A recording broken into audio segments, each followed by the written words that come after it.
श्री शिवाय नमस्तुभ्यम। हर हर महादेव। दोस्तों, सावन के महीने में शिवलिंग से यह गुप्त चीज ले आना, अपने घर आपकी सभी मनोकामनाएं पूरी होंगी। इतना पैसा आएगा कि गिनते गिनते थक जाओगे।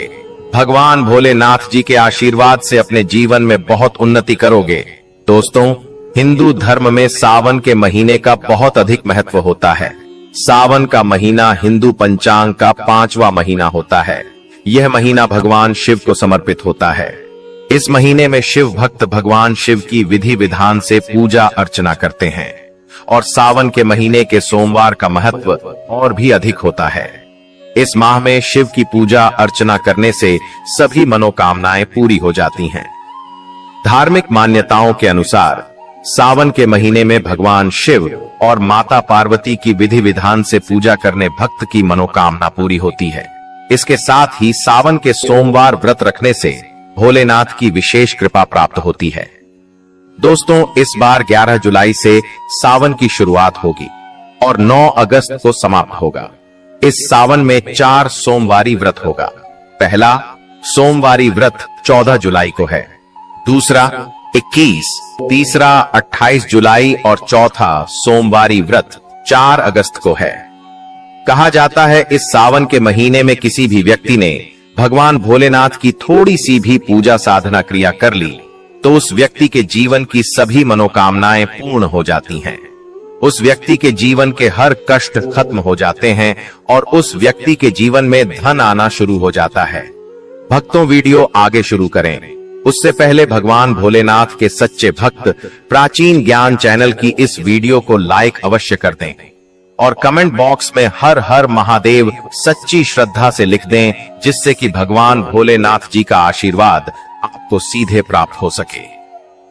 दोस्तों, आज की इस वीडियो में हम आपको बताएंगे कि सावन के दिनों में आपको भगवान भोलेनाथ के मंदिर जाकर के क्या क्या भगवान भोलेनाथ को अर्पित करना और वहां से वापस क्या लेकर के आना है, ताकि आपके घर की गरीबी, दरिद्रता, परेशानी, कष्ट, दिक्कतें हमेशा के लिए खत्म हो जाए। दूसरी तरफ आपके घर पर सुख, समृद्धि, यश, वैभव, ऐश्वर्य की आपको प्राप्ति हो। ध्यान रखिएगा दोस्तों, सावन का माह का इंतजार हर व्यक्ति इसीलिए करता है ताकि उसको भगवान भोलेनाथ का आशीर्वाद मिल सके। कहा गया है कि देवों के देव भगवान भोलेनाथ अगर किसी भी व्यक्ति को आशीर्वाद दे दें तो उस व्यक्ति का साक्षात काल भी आकर कुछ नहीं बिगाड़ पाता है। इसीलिए आज की इस वीडियो में हम आपको बताएंगे कि कैसे आप सावन के दिन, जो बहुत ही पावन दिन है, इस दिन भगवान भोलेनाथ को प्रसन्न कर सकते हैं। कैसे आपको भगवान भोलेनाथ का आशीर्वाद प्राप्त हो सकता है और कैसे सावन के दिनों में शिवलिंग की आपको पूजा करनी है, वह भी खास उपाय करते हुए कैसे आपको शिवलिंग पर क्या क्या चढ़ाना है और क्या क्या वहां से लेकर अपने घर पर वापस लेकर आना है, ताकि आपके घर पर अन्न और धन का भंडार कभी भी कम न हो। देखिए दोस्तों, आपके जीवन में कितनी ही बड़ी परेशानी हो, कितनी ही बड़ी दिक्कत क्यों ना हो, मान लीजिए आपके जीवन में धन की समस्या है, मान लीजिए आप नौकरी की प्राप्ति के लिए बहुत ही ज्यादा परेशान हो चुके हैं, आपके शत्रुओं ने आपको घेर लिया है, संतान की प्राप्ति आपको हो नहीं पा रही है, तो एक बात का ध्यान रखिएगा दोस्तों, सावन का पावन दिन एक ऐसे दिन होते हैं जिस दिन कोई भी व्यक्ति अगर थोड़े से उपाय कर लेता है, भगवान भोलेनाथ की साक्षात पूजा कर लेता है, तो उस व्यक्ति की कितनी ही बड़ी मनोकामना हो, कितनी ही बड़ा कष्ट हो, वह खत्म हो जाता है और उसकी मनोकामना पूर्ण हो जाती है। दोस्तों, मान लीजिए आपके ऊपर कोई दोष लगा हुआ है, जैसे वास्तु दोष, शनि दोष, प्राकृतिक दोष या कोई भी दोष लगा हुआ है, तो आपको सावन सोमवार के दिन थोड़ी सी पूजा करनी है और आपका दोष खत्म हो जाएगा। आपके जीवन से सभी परेशानियां चली जाएंगी और आपके जीवन में जो धन आना बंद हो गया था, उसका आगमन वापस शुरू हो जाएगा। मान के चलिए आपके जीवन में कभी भी कोई परेशानी नहीं रहेगी। बस दोस्तों, आज की इस वीडियो को लास्ट तक देख लीजिए और मान के चलिए भगवान भोलेनाथ के आशीर्वाद से आपकी सभी मनोकामनाएं भी पूरी होगी और आपके जीवन की सभी परेशानियां भी चली जाएंगी। देखिए, एक बात कही गई है कि जब भी हम भगवान भोलेनाथ की पूजा करते हैं, हमें धैर्य रखना चाहिए, विश्वास रखना चाहिए और श्रद्धा के साथ भगवान भोलेनाथ की पूजा करनी चाहिए, क्योंकि भगवान भोलेनाथ बहुत ही भोले हैं। वह किसी भी व्यक्ति की थोड़ी सी ही पूजा से, साधना से तुरंत ही प्रसन्न हो जाते हैं। इसीलिए दोस्तों, सावन सोमवार के दिन कुछ ऐसी चीजें हैं जो आपको अवश्य पता होनी चाहिए, क्योंकि सावन सोमवार के दिन अगर आप भगवान भोलेनाथ के सामने पूजा करने जा रहे हैं तो मान के चलिए दोस्तों, आपने अगर कोई गलती कर दी तो भगवान भोलेनाथ आपसे क्रोधित हो जाएंगे, और आपने सही तरीके से पूजा की होगी तो साक्षात आपको भगवान भोलेनाथ उसी दिन आशीर्वाद दे देंगे, और उस दिन के बाद आपके जीवन में कभी कोई परेशानी नहीं आएगी। आपको हमें एक एक चीज बताने जा रहे हैं, इसलिए इस वीडियो को लास्ट तक देखिएगा। सबसे पहले आपको भगवान भोलेनाथ के मंदिर जाना होगा। यह जितने भी उपाय आपको बताए जाएंगे यह मंदिर के उपाय होंगे। देखिए, होता क्या है कि कई लोग हमसे पूछते हैं कि गुरुजी, हमारे घर पर शिवलिंग है, क्या हम घर पर पूजा नहीं कर सकते हैं? तो इसका उत्तर है नहीं दोस्तों, आपको मंदिर जाना पड़ेगा, क्योंकि मंदिर का जो शिवलिंग होता है और जो घर का शिवलिंग होता है, इसमें बहुत ज्यादा फर्क होता है। जो मंदिर का शिवलिंग होता है दोस्तों, इसकी जो एनर्जी होती है वो आपके घर के शिवलिंग से करोड़ों गुना ज्यादा होती है। इसमें ऐसी सकारात्मक ऊर्जा होती है जिसके सामने अगर आप थोड़ी सी पूजा करते हैं तो तुरंत ही उसका फल आपको मिलता है और आपके जीवन की हर परेशानी चली जाती है। तो आपको जितने भी आज उपाय बताए जा रहे हैं, आपके जीवन की परेशानी को खत्म करने के लिए, आपकी मनोकामना पूर्ति के लिए, उस उपाय के लिए तो आपको मंदिर जाना पड़ेगा। और सावन सोमवार का पर्व पड़ रहा है, वह आज दिन सोमवार को पड़ रहा है। तो यह दिन ऐसा है, इस दिन अगर आप मंदिर जाकर के भगवान भोलेनाथ की पूजा आराधना कर रहे हैं तो मान के चलिए दोस्तों, आपके जीवन में कभी कष्ट आ ही नहीं सकता। पूरे साल आपके घर पर अन्न धन का भंडार बना रहेगा। तो आपको क्या क्या ले जाना है वह कहीं पर लिख लीजिए, क्योंकि दोस्तों, अगर आपने एक भी गलती कर दी तो आपकी पूजा संपन्न मानी नहीं जाएगी। दोस्तों, सबसे पहली चीज जो भगवान भोलेनाथ के लिए आपको जल ले जाना है सावन सोमवार के दिन। कई लोग हमसे यह कहते हैं कि गुरुजी, जल जो है वह तो शिवालय में भी मिल जाता है, शिव मंदिर में मिल जाता है। तो नहीं दोस्तों, वहां का जल आप तभी चढ़ाई यह जब कोई दिक्कत हो, वरना घर से ही जल ले जाना चाहिए। आखिर घर से जल क्यों ले जाया जाता है, इसकी भी बात सुन लीजिए। घर से इसीलिए आपको जल ले जाना है ताकि आपके घर का जो जल ले जा रहे हैं भगवान भोलेनाथ पर चढ़ाने के लिए, उसी जल के द्वारा आप भगवान से जुड़ जाएंगे। उस जल के द्वारा आप भगवान को अपनी सभी दिक्कतें बता देंगे, और उस जल को जैसे ही भगवान भोलेनाथ पर आप चढ़ाएंगे, अपनी समस्याओं को बताते हुए, वह समस्या आपकी खत्म हो जाएंगी। इसलिए घर से जल ले जाएगा। आप सबसे जरूरी चीज जो जल ले जा रहे हैं, उसमें 2-4 बूंद गंगा जल जरूर डाल दीजिएगा, क्योंकि गंगा जल डाले बिना आपकी पूजा संपन्न नहीं मानी जाएगी। महाशिवरात्रि के दिन तो आपको जल ले जाना है, उसमें गंगा जल डाल करके दूसरा आपको 3 पत्ते वाला बेल पत्र ले जाना है। दोस्तों, बेल पत्र बहुत ही शुभ होता है। आपने अगर मान लीजिए एक तरफ 1000 कन्याओं को खाना खिलाया है, दूसरी तरफ भगवान भोलेनाथ को बेल पत्र चढ़ाया है, तो ये दोनों बराबर माने जाते हैं, इसलिए बेल पत्र जरूर ले जाएगा। तीसरा, आपको सफेद पुष्प ले जाना है। सफेद पुष्प भगवान भोलेनाथ को चढ़ाए जाते हैं, इसीलिए सफेद पुष्प पर भगवान भोलेनाथ के लिए आपको ले जाना है सावन सोमवार के दिन, ताकि भगवान भोलेनाथ का आशीर्वाद आपको मिल जाए, जिसके बाद आपके जीवन के हर परेशानी खत्म हो जाए। दोस्तों, सफेद चंदन ले जाना अनिवार्य होता है सावन सोमवार के दिन। और ध्यान रखिएगा दोस्तों कि भगवान भोलेनाथ को अगर आप दूध अर्पित करने जा रहे हैं तो एकदम कच्चा दूध होना चाहिए, पका हुआ दूध नहीं होना चाहिए, कच्चा दूध होना चाहिए। अब आपको और क्या क्या ले जाना है देखिए। अगर आप चाहते हैं कि आपकी हर मनोकामना पूरी हो तो एक डिब्बा लीजिए, उसमें काली मिर्च भरकर ले जाइए। देखिए, बहुत ध्यान से सुनिए, जितनी आपको बातें बता रहे हैं, एक डिब्बे में काली मिर्च भर के एक लाल कपड़ा लीजिए, उसमें लौंग कपूर, इसको मौली धागे से बांध करके आपको अपनी जेब में रख करके ले जाना है। सिर्फ इतनी चीज आपको ले जानी है आज के दिन को। अब आपको पूजा कैसे करनी है, चलिए आपको बताते हैं, बहुत ध्यान से लास्ट तक देखिएगा। और जितनी भी चीज आपको बताई जा रही है, इन चीजों को आपको ले जाना है और शिवालय से वापस लेकर आना है अपने घर पर, ताकि आपको धन की प्राप्ति हो सके, आपकी कोई भी मनोकामना हो वह पूर्ण हो जाए। भक्तों, आप पहले जाएंगे मंदिर, सबसे पहले आपको इस बात का ध्यान रखना है, मंदिर जाने से पहले ही काले या नीले कपड़े का धारण करके मंदिर न जाएं, वरना भगवान भोलेनाथ का आपको क्रोधित रूप देखना पड़ सकता है।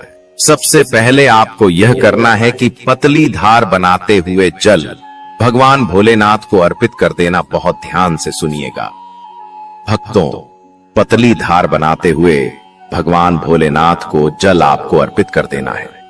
अब आपको यह करना है दोस्तों कि भगवान भोलेनाथ को चंदन लगाना है। चंदन लगाने के बाद भगवान भोलेनाथ पर 3 पत्ते वाला बेलपत्र रखना है। 3 पत्ते वाला बेलपत्र रखने के बाद आपको भगवान भोलेनाथ पर सफेद पुष्प अर्पित कर देना है। सिर्फ इतना आपको करना है। दूध अगर आप चढ़ाना चाहते हैं तो दूध भी आप चढ़ा सकते हैं, इतना बस आपको करना है। इतना करने के बाद आपको वहां पर खड़े होकर 108 बार, बहुत ध्यान से सुनिएगा, 108 बार आपको ओम नमः शिवाय का जाप करना है। या तो आप 108 बार कर लीजिए या 1008 बार कर लीजिए। ये 3 ऐसी चीज है जो आपको करनी है, इतना करना है। अब आपको क्या करना है, एक डिब्बा जो काली मिर्च का आप ले गए हैं, उस काली मिर्च के डिब्बे को आपको शिवालय के जो गिरता हुआ शिव धारा है, जो शिवलिंग से वहां पर पानी गिर रहा है, उसी शिव हरि के पानी से आपको छुआना है और अपनी जेब में वापस रख लेना है। यह जो लाल पोटली आप ले गए हैं बंद करके लॉन की, इसको भी छुआना है, वापस रख लेना है। अब आपको क्या करना है, जिस लोटे में पानी ले गए थे या जिस लोटे में भी आप दूध ले गए थे, उसमें आपको क्या करना है, आपको जो भगवान भोलेनाथ का पानी वहां पर गिर रहा है, भक्तों ध्यान रखिएगा, शिवलिंग की जो पानी नीचे गिर रहा है, उसी पानी का थोड़ा सा पानी अपने लोटे में ले लेना है। ध्यान रखिएगा, जो आपने लोटे में पानी भरकर ले गए हैं वह पानी वापस बचाना नहीं है, वह तो पूरा आपको भगवान भोलेनाथ को अर्पित कर देना। जो शिवलिंग से पानी गिर रहा है, उस पानी को आपको अपने लोटे में वापस ले लेना है। भक्तों मान लीजिए आप यह सोच रहे होंगे कि कई लोग वहां पर पानी चढ़ा रहे हैं, तो इस बात की आप चिंता न करें, क्योंकि भगवान भोलेनाथ के शिवलिंग पर जब भी पानी चढ़ाया जाता है वह अमृत बन जाता है। कहा जाता है कई देवी देवता शिवलिंग के पास अदृश्य रूप में खड़े होते हैं ताकि शिवलिंग से गिर रहा पानी वह धारण कर सके, इतना पवित्र होता है। शिवलिंग से गिरता हुआ पानी को आपको अपने लोटे में ले लेना, सिर्फ थोड़ी सी बूंदे ले लेनी है। अब आपको क्या करना है, आपको घर वापस आना है जो आपने लोटे में पानी लिया है। भक्तों इसको घर पर आते ही घर के लोग जो है आपके उनके ऊपर थोड़ा थोड़ा पानी छिड़क देना है। घर के हर कोने में पानी छिड़क देना है, घर के मुख्य द्वार पर पानी छिड़क दें। ना सिर्फ इतना आपको करना है, इतना आपने कर दिया। अब मान लीजिए पूरे साल आपके घर पर नकारात्मक शक्तियां नहीं आ पाएंगी। आपके घर पर कोई काला जादू, काली विद्या करवाने की कोशिश करेगा तो वो आपके घर पर नहीं कर पाएंगे। इससे आपके घर से नकारात्मक शक्तियां चली जाएंगी और सकारात्मक ऊर्जा आ जाएगी। यह जो अब काली मिर्च का भगवान भोलेनाथ जी के शिवलिंग से छुआ कर लाए हैं, इसको पूजा घर में रखे। यह जो काली मिर्च का डब्बा है आपके पास, इसे कभी भी आप किसी शुभ कार्य के लिए निकले, जैसे मान लीजिए आप बिजनेस मीटिंग के लिए जा रहे हैं, नौकरी की प्राप्ति के लिए जा रहे हैं, काली मिर्च घर के मुख्य द्वार से पहले रख के उसको कुचलते हुए निकालिए। मान के चलिए आपके काम में जो भी बाधा आने वाली होंगी, वह बाधाएं भगवान भोलेनाथ के आशीर्वाद से अपने आप है हट जाएंगी और आप जिस कार्य के लिए भी जाएंगे उस कार्य में आपको सफलता मिलेगी। दोस्तों भगवान भोलेनाथ का यहाँ पर आपको साक्षात आशीर्वाद मिलेगा। सावन सोमवार के दिन और आपके जीवन से हर परेशानी चली जाएगी। सावन सोमवार की रात आप अपनी सभी प्रकार के बुरी अनिष्ट शक्तियों से छुटकारा पा सकते हैं।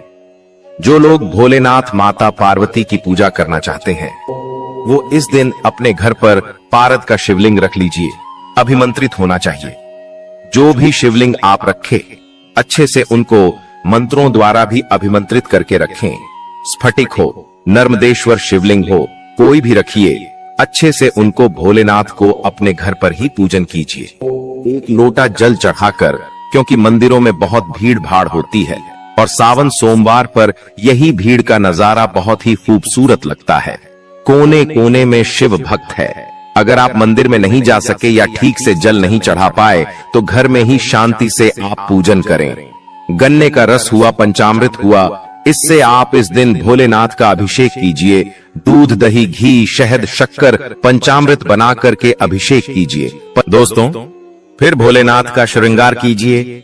चंदन चढ़ाई, अक्षत चढ़ाई, जनेऊ अर्पित कीजिए। थोड़ा सा चंदन का इत्र, क्योंकि चंदन का इत्र विशेष रूप से शिव शंभु को बहुत प्रिय है, तो वह आप अर्पित कीजिए।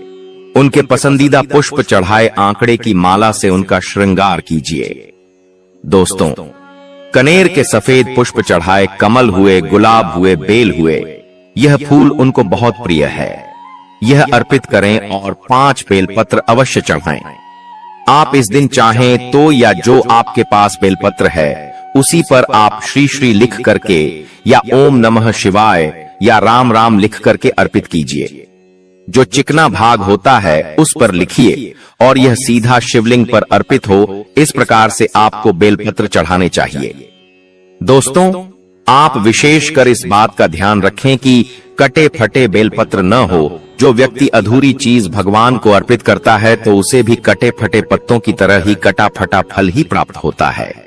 इसीलिए कभी भी अपूर्ण सामग्री अर्पित न करें। दोस्तों, कहते हैं कि जब भोलेनाथ ने गले में विष धारण किया था तो आदि शक्ति मां के कहने पर देवताओं ने भगवान शिव के सिर पर भांग, धतूरा, बेलपत्र आदि रखा और निरंतर जल अभिषेक किया था, जिसकी वजह से उनके मस्तिष्क का ताप कम हुआ था और उस समय से ही भोलेनाथ को भांग धतूरा चढ़ाया जाता है। और यह बात भोलेनाथ के भक्तों में बहुत कम लोगों को ही पता है कि इसी कारण शिवलिंग पर भांग धतूरा चढ़ाया जाता है। दोस्तों, अगर आपके घर में शिवलिंग है तो आज के दिन आप चाहे तो शिव जी का त्रिशूल हुआ, डमरू हुआ, ये भी आप उनको अर्पित कर सकते हैं। शिव के डमरू की दमदम की ध्वनि मंगल गुरु से संबंधित होती है, क्योंकि चंद्रमा उनके मस्तक पर विराजमान होकर अपनी क्रांति से अनंत आकाश में जटाधारी महामृत्युंजय को प्रसन्न करता है। और बुध आदि ग्रह है, इसमें संभाव से सहायक होते हैं। तो यह आज के दिन डमरू अर्पित करें। भोले बाबा का डमरू आप धारण भी कर सकते हैं। अभिमंत्रित करके आप अपने शरीर पर छोटा सा चांदी का डमरू धारण करें। अब बात करते हैं सावन सोमवार के अवसर पर आपको क्या गलती नहीं करना चाहिए जिससे भगवान भोलेनाथ क्रोधित ना हो। दोस्तों, चाहे कुछ भी हो जाए, सावन सोमवार के दिन मांस मदिरा का सेवन गलती से भी मत करना, नहीं तो आपके साथ कुछ भी हो सकता है। और सावन सोमवार के दिन देर तक कभी न सोएं दोस्तों, इससे आपका भाग्य बिगड़ सकता है, भगवान भोलेनाथ रूठ सकते हैं। सावन सोमवार के दिन दाल, चावल या गेहूं से बने पकवान नहीं खाना चाहिए। इस दिन आप सिर्फ फल, दूध, चाय और कॉफी ले सकते हैं। अगर आप भगवान भोलेनाथ जी को प्रसन्न करना चाहते हैं तो इस दिन काले कपड़े भूलकर भी मत पहनना। इस दिन जितना ज्यादा हो सके भगवा रंग, यह लाल रंग का ही कपड़ा पहने, बहुत ही शुभ और मंगलकारी माना जाएगा। इस दिन गलती से भी पति पत्नी शारीरिक संबंध भूलकर भी ना बनाएं, अन्यथा भगवान भोलेनाथ के क्रोध का सामना आपको करना पड़ेगा। इस दिन जितना ज्यादा हो सके दान पूर्ण करें। अगर भगवान भोलेनाथ को अगर खुश करना है तो यह बात गांठ बांध लें दोस्तों, यह पाप कभी मत करना। सावन सोमवार के पावन अवसर पर शिवलिंग पर भूलकर भी ये चीजें मत चढ़ाना, नहीं तो जिंदगी भर आपको किसी बड़ी परेशानी का आपको सामना करना पियाच सकता है। और दोस्तों, आपका व्रत टूट भी सकता है, क्योंकि इससे भगवान भोलेनाथ अत्यंत क्रोधित हो सकते हैं। जान लीजिए, नहीं तो आपके व्रत रखने का कोई भी फायदा नहीं है। तो चलिए जानते हैं दोस्तों। नंबर 1, तुलसी। पौराणिक कथाओं के मुताबिक तुलसी को माता लक्ष्मी जी का स्वरूप माना जाता है। माता लक्ष्मी जी भगवान विष्णु जी की अर्धांगिनी है। भगवान विष्णु शालिग्राम की पूजा में ही तुलसी का प्रयोग किया जाता है। ऐसे में शिवलिंग पर तुलसी का प्रयोग वर्जित है। यह आपको पाप का भागीदार बना सकता है, इसलिए भूलकर भी ऐसा अनर्थ कभी मत करना। दोस्तों, सिंदूर एक प्रकार से श्रृंगार की वस्तु है जो सभी देवियों को चढ़ाया जाता है, परंतु भगवान भोलेनाथ बैरागी है और वह महाकाल है, इसीलिए उन्हें सिंदूर नहीं चढ़ाया जाता है। ऐसा पाप आप कभी मत करना। और सावन सोमवार के पावन अवसर पर जितना ज्यादा हो सके आपको भगवा रंग पहनना चाहिए। भगवान भोलेनाथ अति प्रसन्न होते हैं। इस दिन काले कपड़े पहनने से बचना चाहिए और भगवान भोलेनाथ के मंदिर में काले वस्त्र पहनकर कभी प्रवेश न करें। दोस्तों, हल्दी सभी देवी देवताओं की पूजा में हल्दी का उपयोग किया जाता है, लेकिन कुछ का मानना है कि काल के देवता भगवान भोलेनाथ जी को अर्पित नहीं करना चाहिए, क्योंकि हल्दी सौभाग्य का प्रतीक है और केतकी के